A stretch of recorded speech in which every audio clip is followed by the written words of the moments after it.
ठीक है, तो let's work out with the NCERT exercises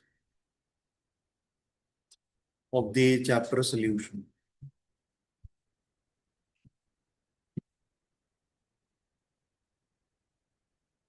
fine. The very first question says कि define the term solution. How many types of solutions are formed and write briefly about each type with an example. So we have this clearly available है ना in our context. ठीक है, तो उसमें कोई issue hopefully नहीं आएगा. Fine. Okay, next वाला टाइप देख लेते हैं. हम्म.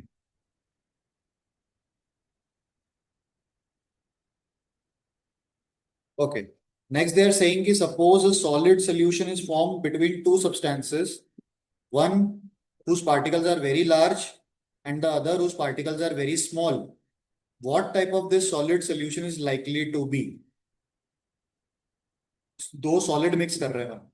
सॉलिड सोल्यूशन बन रहा है.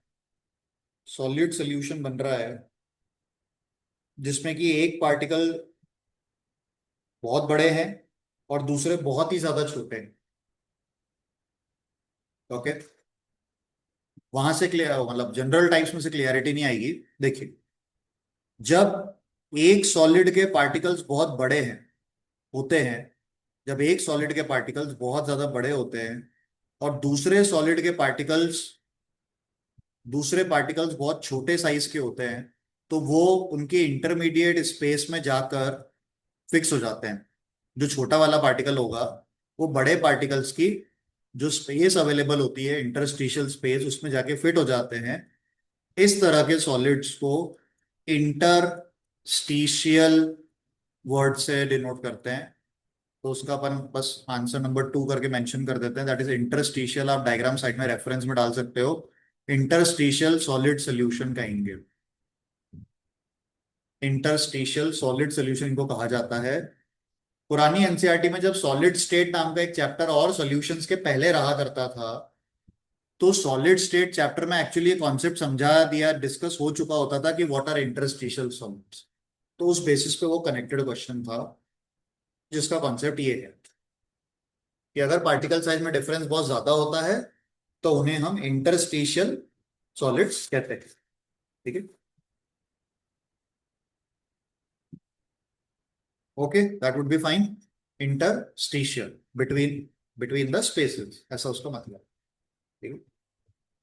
Okay, now question number 3 says define the terms mole fraction, molarity and mass percentage. Okay, so that could be worked out from the theory itself. Further, fine. Next, we have a numerical to execute. Let's see. Question number 4. Concentrated nitric acid used in the laboratory is 68% nitric acid by mass in aqueous solution. Okay, so we have a nitric acid. We are given a nitric acid solution whose concentration is 68% by mass, यानी mass weight by weight, है ना, W by W form पे. Nitric acid का aqueous solution है हमारे पास. Okay, ठीक है. What else? What should be the molarity of this sample if the density is 1.504. इसी सोल्यूशन की जो डेंसिटी है that is 1.504 gram per ml, and they are asking us molarity of the solution. Okay, let's deal with this. पहले तो requirements क्या है वो generate करो. मोलैरिटी फाइंड करना है. मोलैरिटी फाइंड करने के लिए एक तो आपको चाहिए मोल्स और सॉल्यूशन का वॉल्यूम. सॉल्यूशन का वॉल्यूम. सॉल्यूशन की डेंसिटी है हमारे पास. सॉल्यूशन की डेंसिटी अवेलेबल है. हमें चाहिए वॉल्यूम, यानी और क्या पेंडिंग बचा? सॉल्यूशन का मास. सॉल्यूशन का मास देखो जरा, फर्स्ट स्टेटमेंट से मिल रहा है कितना?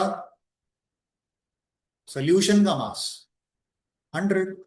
Done, complete, all requirements fulfilled. तो 68% नाइट्रिक एसिड का इंटरप्रिटेशन क्या आ रहा है? 68 gram nitric acid dissolved in 100 gram solution. Done. तो यहां से पूरा डेटा क्लियर, एकदम क्रिस्टल क्लियर हो गया कि क्या क्या पुट करना है। तो पहले मोल्स निकाल लेते हैं नाइट्रिक एसिड के। Moles of nitric acid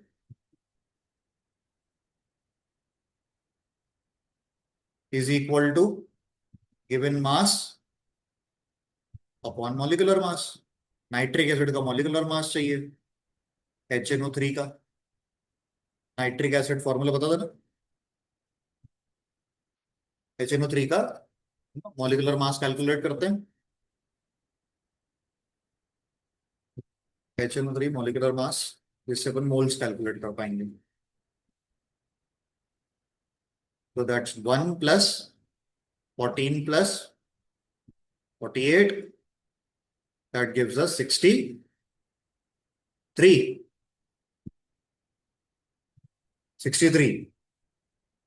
okay.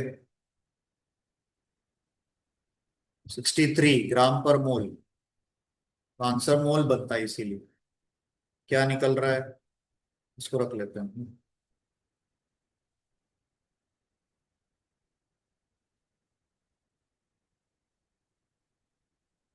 ठीक है, अभी इसको फ्रैक्शन मेंटेन कर सकते हैं। Now let's move on for finding the volume of solution.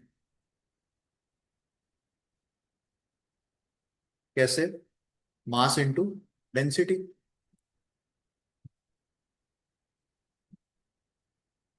मास 100 और डेंसिटी जो क्वेश्चन में दी है 1.504 ग्राम per ml।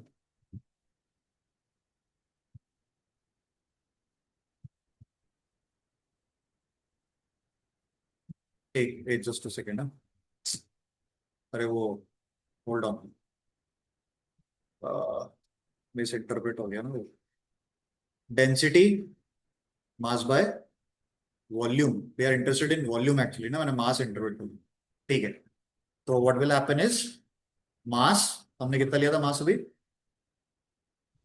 100।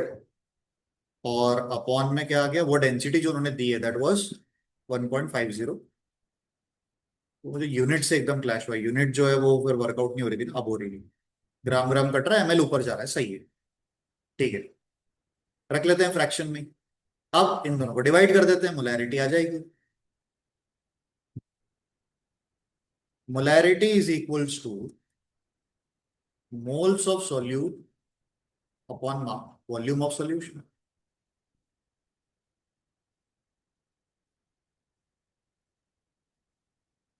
That too in litres. We have both the fractions, fractional data available, दोनों फ्रैक्शंस को रख देते हैं।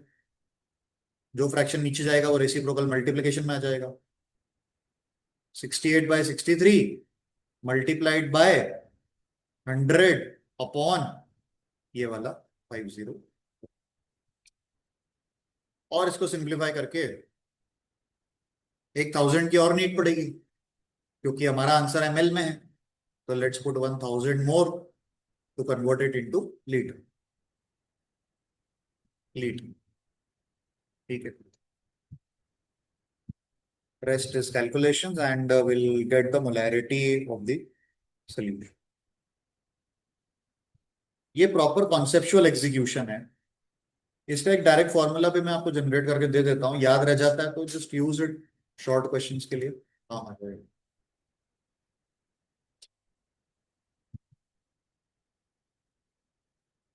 तो ये जो हमारे तीनों डेसिमल हैं ये तो सीधे 1000 से पूरे वेव ऑफ हो जाएंगे। 63/68 को डिवाइड कर लेना चाहिए, और ये वाले 100 को सेफ रखते हैं बस डेसिमल शिफ्ट करने के लिए। तो पहले इसका फ्रैक्शन निकाल लेते हैं, 2 डिजिट तक ले लेंगे।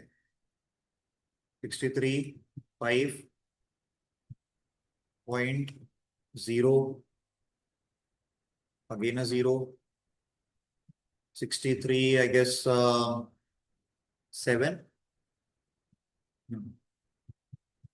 1 44, 9 and a 5. Again putting a 0. Next number should come out to be, I guess, 8. No, even 9 could work out. 9 3s are 27, 2, 54, 56. Even 9 could work out. 9 will work out. तो ये आ गया मेरे पास 1.79 into 15.04. इनको मल्टीप्लाई करके we will get the final answer. 1.07. Sorry. 1.07.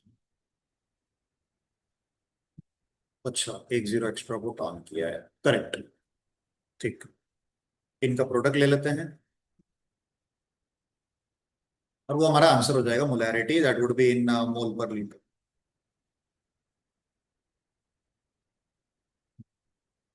ठीक है,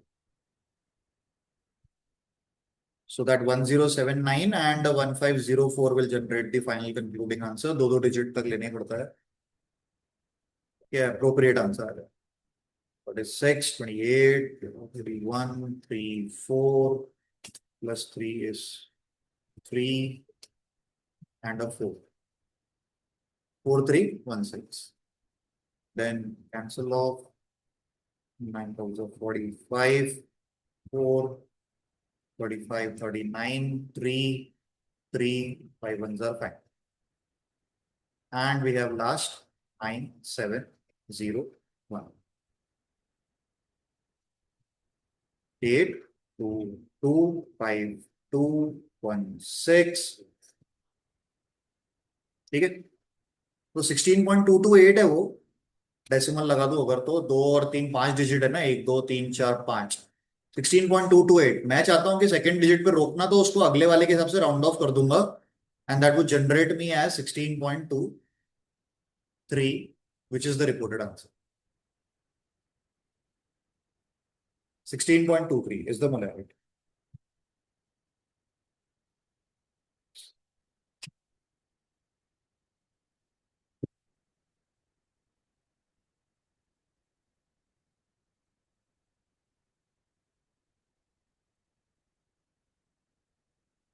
molarity को generate करने के लिए एक इसी टेक्निक को यूज करके ही है सब कुछ, पर एज एन एक्सप्रेशन यूज हो जाता है। अगर हम रिटेन कर पाते हैं तो well and good.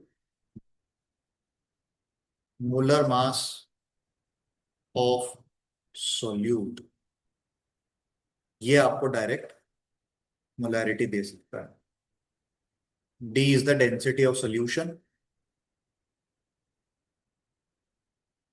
Density of solution, और जो हमने पूरा प्रोसीजर फॉलो किया उसी से बना है।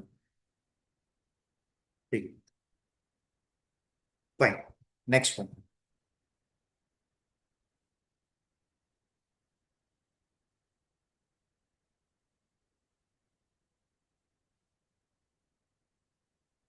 Okay, moving towards question number 5. Let's see what it says about a solution of glucose in water is labeled as 10% weight by volume। हमारे पास एक ग्लूकोज सोल्यूशन है, 10% weight by volume, weight by weight, 10% weight by weight का एक glucose solution. Okay, okay, almost the same kind I guess. Density same kind, density of solution is 1.2 gram per ml। This time they are asking us molality and mole fraction। Molality भी पूछिए, पर वो तो बिल्कुल same ground पे हो जाएगी, तो हम पहले ये दो सेक्शंस को एग्जीक्यूट कर लेते हैं। We have to find the molality and the mole fraction। Glucose का सोल्यूशन एक्वस सोल्यूशन है, यानी पानी में, it is in water. Water की डेंसिटी ऑलरेडी नोन है।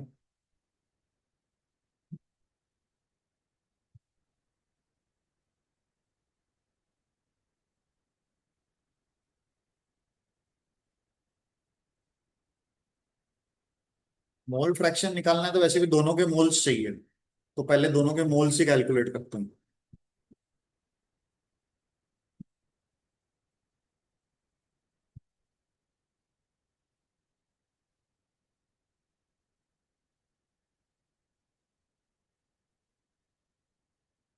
मोल्स ऑफ ग्लूकोज,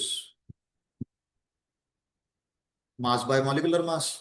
मास कितना हो गया 10, और ग्लूकोज का मॉलिक्यूलर मास C6H12O6,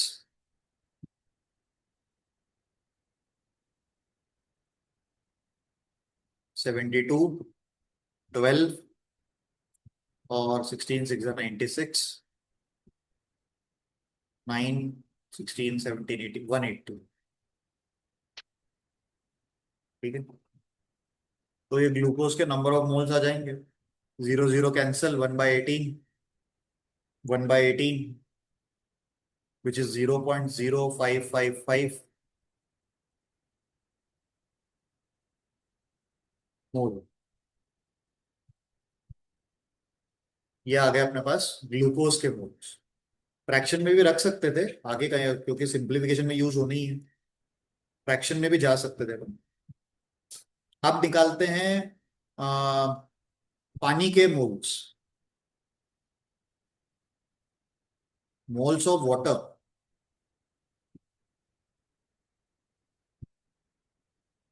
अब ये कॉन्सेप्चुअल है, पानी का मास कितना है 90, डन, क्लियर चल रहा है। और पानी का मॉलिक्यूलर मास 18, तो वो 1/18 और ये 90/18 एक्चुअली, जब हम टोटल मोल्स निकालते हैं ना नीचे, तो ऐड भी आराम से हो जाता है, और 18 का 18 नीचे कैंसिल भी हो जाता है जब मोल फ्रैक्शन निकालते था। तो we can go with fraction जो मतलब जरूरत है उसको, अपन को लोड ही नहीं पा। डेसिमल में जाएंगे तो और कॉम्प्लिकेट हो जाएगा, होने वाला है अगर डेसिमल में जाते हैं तो। इसको ऐसे ही रख लेते हैं, ऊपर भी 1/18 को यूज कर लेंगे। अब निकाल देते हैं, मोल फ्रैक्शन वाला काम तो हो गया। तो मोल fraction of glucose will be glucose के मोल्स अपॉन टोटल मोल्स। ये रहा 1/18 डिवाइड बाय 90, 1/18, 18 से 18 कैंसल, 1/91। बस यही डिवाइड करना पड़ेगा एक बार। That would be the mole fraction of glucose, 1/91।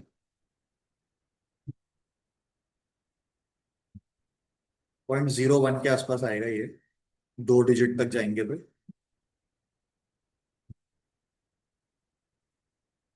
ठीक है, राउंड ऑफ करते, 0.008 ऐसा कुछ आएगा वो, then it will round off to this.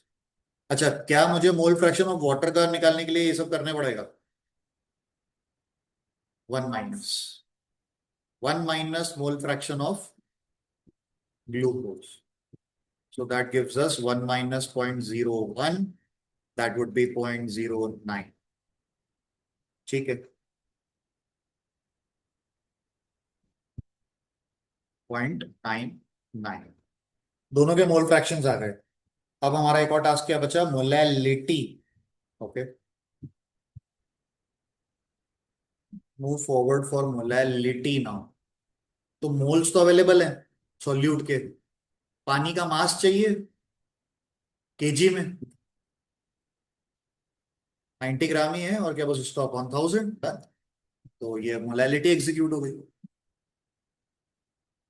Fractions वगैरह मेंटेन कर लेते हैं। Molarity is moles of solute upon mass of solvent KG, दोनों अवेलेबल है। Mass of solvent in KG.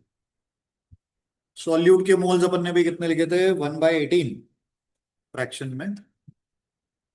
हाँ, अच्छा आ ही गया था ना अपना, 0.09 मोल्स ऑफ सॉल्यूट 1/18। सॉल्वेंट का मास 90 upon 1000,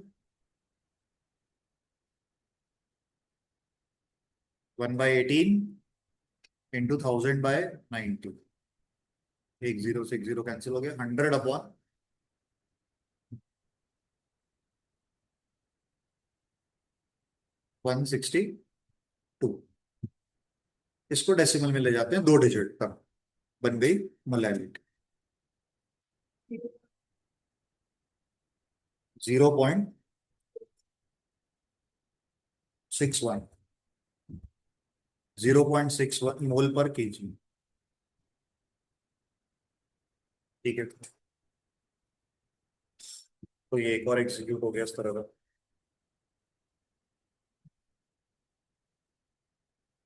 okay, next. Range of questions काफी बड़ी है, तो पर अलग अलग वैरायटी है, जब तक एग्जीक्यूट नहीं किया होता तो क्लियरिटी नहीं आती कि इसको एग्जीक्यूट ना वर्कआउट कैसे करेंगे। सिक्स्थ वाला देखते हैं। इसमें थोड़ा स्टैक्योमेट्री भी काम आएगा, जो 11th में पढ़ा था, कि इतने ग्राम से अगर इतना ग्राम रिएक्ट कर रहा है तो इससे कितना करेगा एंड सो ऑन। थोड़ा सा वो भी work, mole fractions, mole concept भी थोड़ा यूज होगा। कह रहे हैं कि how many ml of 0.1 molar HCl are required to react completely with 1 gram mixture of Na2CO3 and NaHCO3 containing equimolar amount of the two। ठीक है, हमारे पास 0.1 मोलर HCl है, हमसे इसकी क्वांटिटी पूछी है, और इसको रिएक्ट करना है 1 ग्राम मिक्सचर ऑफ Na2CO3 और NaHCO3 से, जिसमें कि दोनों इक्वी मोलर क्वांटिटी में है, दोनों का इक्वी मोलर क्वांटिटी यानी मोलैरिटी सेम है। ओके, तो 1 ग्राम मिक्सचर है जिसमें कि ये दो चीजें मिक्स्ड हैं। इस पूरे मिक्सचर से अगर मैं HCl से रिएक्ट करवा रहा हूं, तो कितना HCl लगेगा इस पूरे को रिएक्ट करके प्रोडक्ट में चेंज कर, पूरी तरह इंटरेक्ट कर।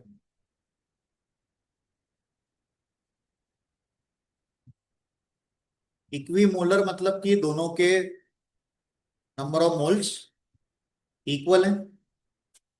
हम मान लेते हैं कि इस 1 ग्राम के मिक्सचर में ये वाला हमने X ग्राम लिया है, तो ये वाला कितना हो जाएगा, 1 - X ग्राम। और बस, दोनों के मास आगे हैं, मॉलिक्यूलर मास निकाल लेते हैं, मोल्स को इक्वेट करके X मिलेगा कि किसकी कितनी क्वांटिटी मिक्सचर में है। उसने खुद कहा कि moles of Na2CO3 and moles of NaHCO3 are equal, equimolar. Moles कैसे निकलेंगे, mass upon molecular mass, mass upon molecular mass. तो चलिए, पहला टास्क है यहां से X निकालने का, दोनों के मॉलिक्यूलर मास निकाल के रखने होंगे।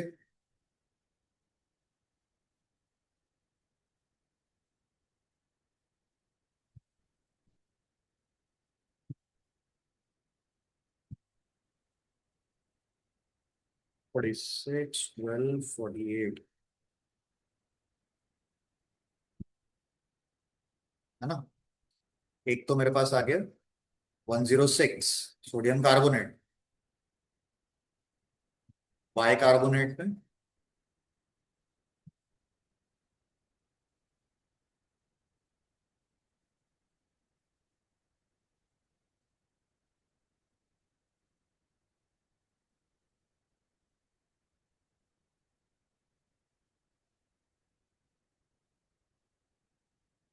Bye carbonate 84। ठीक है, क्रॉस मल्टीप्लाई करके नॉर्मल सी लीनियर इक्वेशन है, X का आंसर जनरेट हो रहा हो।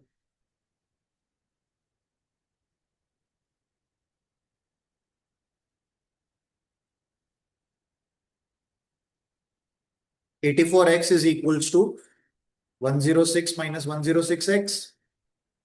106 वहां चला गया, और उसने दे दिया अपने को 190। X, X is equal to 106/1।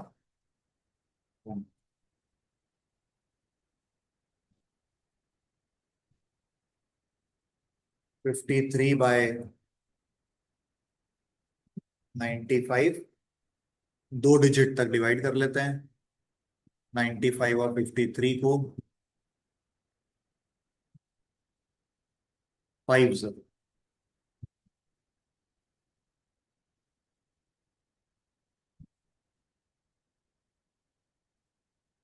Again 550 आ गया फिर से 5 से तो दो डिजिट लेके आगे बढ़ते हैं 0.55 अगेन 5 से किया होगा तो 475 आया होगा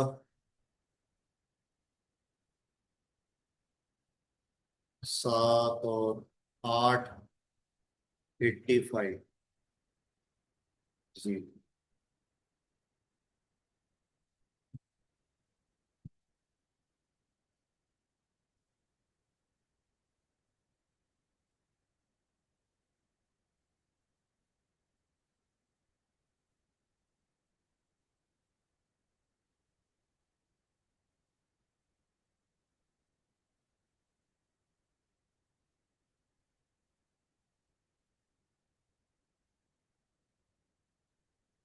ठीक है 0.55 पे भी जा सकते 0.5 पे कितना आ रहा है 8 आ रहा है 9 आ रहा है क्या 86 हो जाएगा 8 ठीक 0.558 ग्राम्स तो हमने 1 ग्राम में से 0.558 ग्राम्स तो सोडियम कार्बोनेट लिया और बचा हुआ सोडियम बाइकार्बोनेट लिया दोनों के मासेस आ गए पूछा क्या फाइनली हाँ इनसे रिएक्ट करवाना 0.1 molar HCl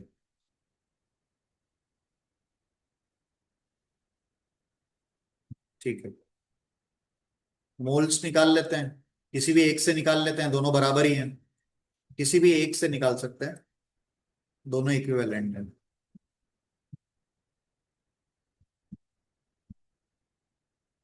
moles of Na2CO3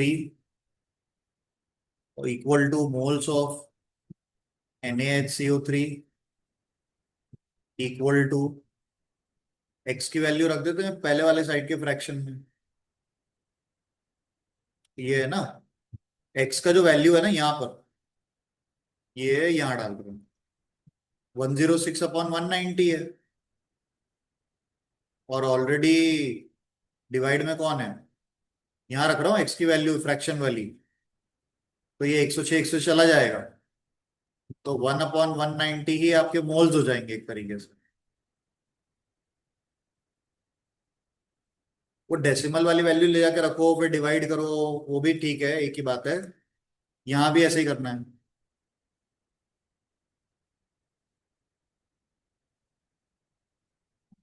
हमें चाहिए दोनों के मोल्स जो कि इक्वल ही हैं ऑब्वियसली किसी भी एक से निकाल सकते हैं किसी भी एक के थ्रू निकाल सकते हैं 5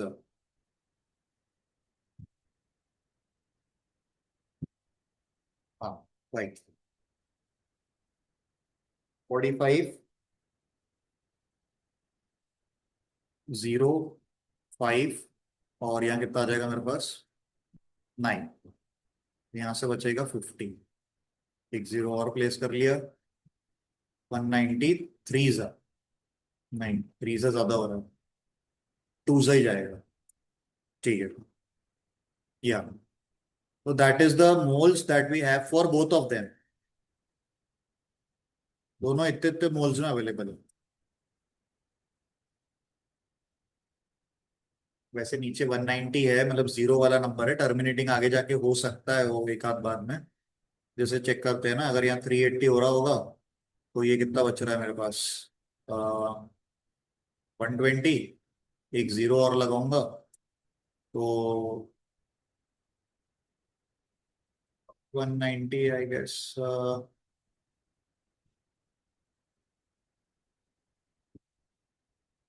कितना एग्जैक्ट तो नहीं जाएगा लंबा है 6 954 ठीक है फाइन इतना ले लेते हैं तो इतने मोल्स हमारे पास उन दोनों सॉल्ट्स के प्रेजेंट हैं अब इसको अपने को रिएक्ट करवाना है 0.1 मोलर HCl से ये दोनों इतने इतने क्वांटिटी में प्रेजेंट है दोनों के मोल्स भी निकल गए और दोनों का अमाउंट भी पता चल गया ग्राम कि कितना कितना अपन ने डाला है अभी तो सारा काम उन दोनों पे ही चल रहा था ठीक है अब देखो एक सैंपल करवा रहा हूं मैं, दोनों में से एक के साथ डील कर लेते हैं, दूसरा फिर आपको अकॉर्डिंगली करना होगा। ये रिएक्ट कैसे कर रहा होगा? Na2CO3 में जब अपन ने HCl डाला होगा, प्रोडक्ट होपफुली याद होंगे, 10th में पढ़े हैं। याद आ रहा है क्या? कनेक्ट कर पाएंगे क्या? एक तो NaCl plus H2O plus CO2। ठीक है, ये सब बनना था। इसको बैलेंस करना जरूरी है, क्योंकि स्टोइक्योमेट्री बैलेंस रिएक्शंस पे काम करती है। बैलेंस रिएक्शन होनी चाहिए। तो सोडियम को डबल करने के लिए अपन ने यहाँ पर एक 2 लगाया। और क्या पेंडिंग है अब देखो, क्लोरीन को डबल करने के लिए हमने यहाँ पर 2 लगाया। दैट्स इट, हो गया बैलेंस। ये बैलेंस। ठीक है, यहां से मुझे स्टैंडर्ड रिलेशन क्या मिल रहा है कि सोडियम कार्बोनेट को के 1 मोल से पूरी तरह रिएक्ट करने के लिए मुझे HCl कितने मोल चाहिए? 2। लेकिन हमारे पास सोडियम कार्बोनेट कितने मोल्स है? इतना। तो बस यूनिटरी मेथड लगा लेते हैं। ठीक है, 1 मोल ऑफ Na2CO3, इसे स्टाइक्योमेट्री कहते हैं, रिक्वायर्स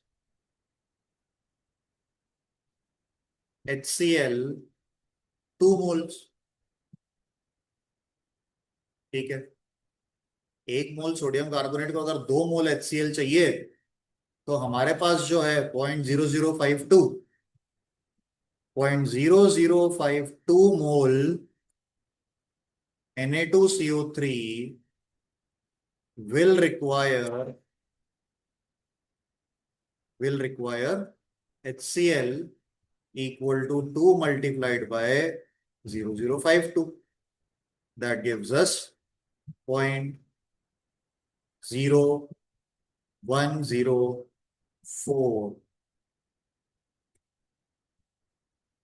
है ना? 0.014 क्या मोल्स पाई के HCl के। इतने HCl के मोल्स हमको चाहिए। और उन्होंने क्या पूछा है अपने, फाइनली एक स्टेप और चलानी है फिर।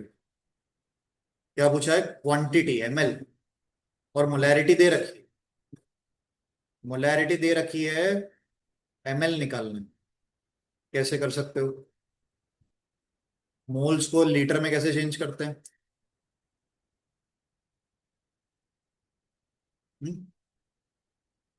Moles two litre.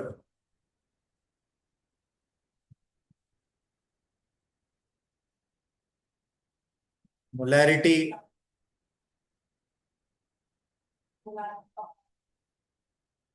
वो तो वॉल्यूम मिल जाएगा मेरे को आएगा। सॉल्यूशन, हमें कितना HCl लगेगा इतने मोल से रिएक्ट, ये इतना मोल HCl मतलब कितना, वो ऐसे कर लो ना। इतना मोल HCl को अगर मुझे चेंज करना हो ml में, तो कैसे जा सकते हैं? मोल्स टू लीटर का कन्वर्जन क्या है? Moles two litre,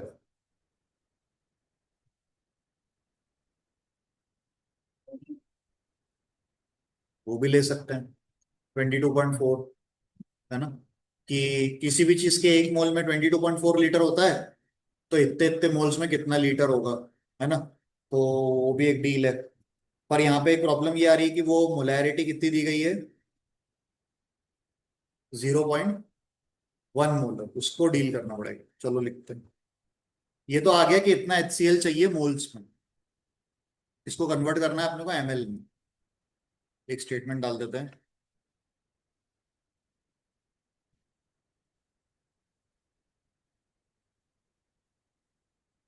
0.1 molar HCl मतलब कितने मोल, कितने मोल कितने पानी में, वो देख लेते हैं। 0.1 मोलर HCl का मतलब हुआ था क्या चीज? 0.1 mole of HCl in 1000 ml of HCl, है ना, कोई सोल्यू वो नहीं है, एक्वा सोल्यूशन नहीं है। ठीक है,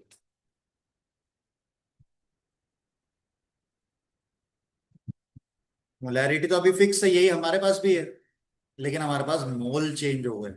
हमारे पास कितने मोल हैं? 0.0104 moles, 0.104 moles of HCl।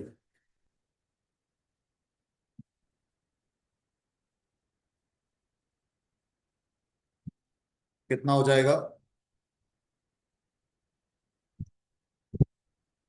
Unitary method लगा लो। 0.1 में अगर 1000 है तो 0.0104 में कितना होगा ऐसा? 0.1 मोल अगर 1000 के इक्विवेलेंट है, वो करते हैं ना, हाँ, this divide by this and multiplied by this, तो ये आ गया 1000 upon 0.1 into 0.0104, that is 104 ml HCl required होगा सोडियम कार्बोनेट से पूरी तरह रिएक्ट करने के लिए। ये अभी अपने सिर्फ एक हाफ लिखा है, यही का यही सेम किसके लिए करना पड़ेगा? बाइकार्बोनेट के लिए, उसका भी एक ml आएगा, दोनों को ऐड कर देंगे। उसने टोटल क्वांटिटी पूछी है, टोटल HCl रिक्वायर्ड। NaHCO3 में क्या फर्क पड़ेगा? बैलेंसिंग चेंज हो जाएगी, तो ये नंबर ऑफ मोल्स जो होंगे, जो अभी हमारे 0.0104 आए थे, ये चेंज होगा, और उसी के अकॉर्डिंग क्या चेंज होगा आगे जाके? ml। ठीक है, तो उसको वर्कआउट करके रखते हैं। चलो, remaining questions to be executed in the next session। Colligative property और हेनरीज लॉ और राउट लॉ के क्वेश्चन जनरेट होके आएंगे।